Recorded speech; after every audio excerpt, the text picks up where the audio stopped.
My name is Charlie Rapp. I'm a professor at the School of Social Welfare, and much of my life has been entwined with Bert Nash. I'll try not to make this too personal. I think what I'd like to say, though, is Bert Nash is unique. David mentioned in his remarks earlier about Bert Nash being a leader within Kansas, and then he mentioned very casually nationally.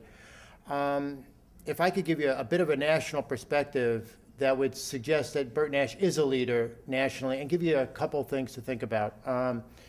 Bert Nash was one of only 50 sites in the country that started implementing evidence-based practices in 1992.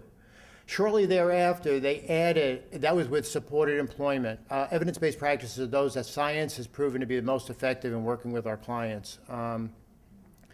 So they started with supported employment. The next year was integrated dual diagnosis treatment for those clients who have both substance abuse disorder as well as a major mental illness. Then they did strengths case management.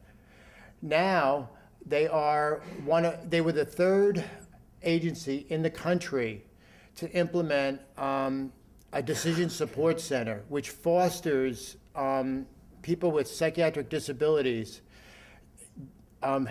making shared decisions about their medications with their psychiatrists and their prescribers. Bert Nash has always been unique. I've been here, I just found out today, I got a letter from the university saying I've been here 30 years. It was, yeah. What's interesting is that 28 years I've been working with Bert Nash. 28 years. My very first mental health project was back in 1982, where the strengths case management model was first formulated. We have learned so much from the Bert Nash staff. They have trained hundreds of our social work students through the field practicums and what have you.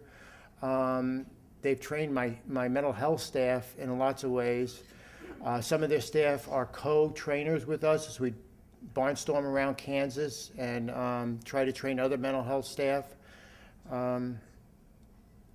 And maybe more, they've also been gracious hosts as we've had visitors from all over the world to see some of the innovations in mental health, and they've been gracious that we've been able to parade these people through the friendly halls of Bert Nash and meet with staff and meet with clients and stuff to see how it actually worked. All of that I'm just so grateful for. And on a slightly more personal note, I've also been a family member who has received services from Bert Nash and have been impressed and grateful for the help that I received. So I hope we continue for another 30 years.